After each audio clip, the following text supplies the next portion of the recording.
វេទនាជាកម្មដ្ឋានច្រើនមិនមែនតែនៅក្នុងសតបដ្ឋានទេប៉ុន្តែក្នុងជួនកាលនៅក្នុងសន្តិហ្នឹងបងអត់និយាយទៅពូទេ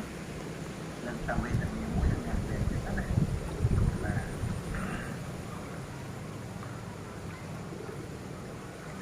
ចឹងបាទតែបន្តទៀតហើយសូមបី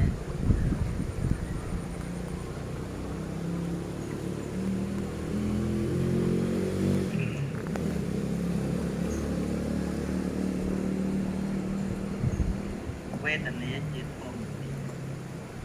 ព្រោះតែមិនទៀងនឹងឯងទៅជាអារម្មណ៍របស់សត្វថាបើសិនជាទៀងមិនអាចជាអារម្មណ៍របស់សត្វថា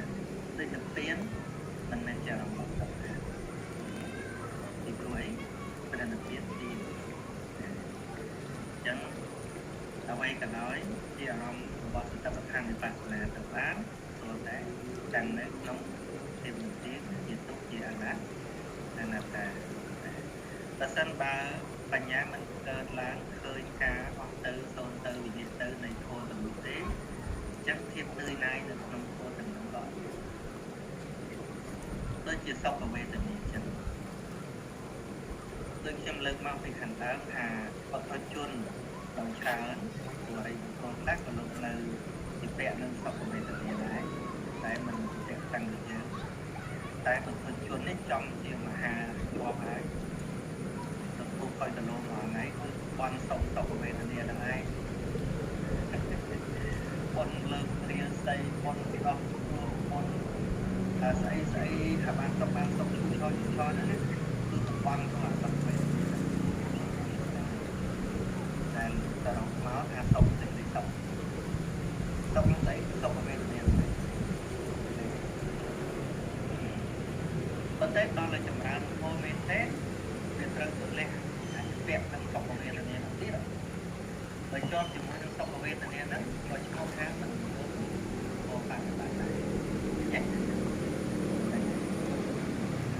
ឃើញថាសុខវេទនាត្រឹមតែជាវេទនាប៉ុណ្ណោះឯងចោលហើយរលត់ថាសុខហ្នឹងពេលវារលត់ទៅមានកដាស់មិនជាប់ទុកទេមែនទេតែបើយើងហូបអីតល់អាចវិញយកទៅផ្ទះបាននេះអាសម័យទៅហាស់មិញអត់មានវិញយកទៅដើរទេតែរត់ទៅអស់លីងណាតែគុំទៅទេមានជើងចឹងប្រាប់តាមផ្លាតមុខបាក់ជើងបាក់អាការសុកស្រួលដើរមួយជើងហ្នឹងឈឹងមាននៅទីនេះមានវិញយកមកតែខំសុបាយថ្ងៃហ្នឹងទៅឲ្យវិញទុកថ្ងៃតែខ្លះអីអត់ទេណាមែនទេទោះវេទនានេះបងប្រៀបដូចជាក្រពេញទឹកដែលបោកមួយវេទនាបពុលោប្រមាណ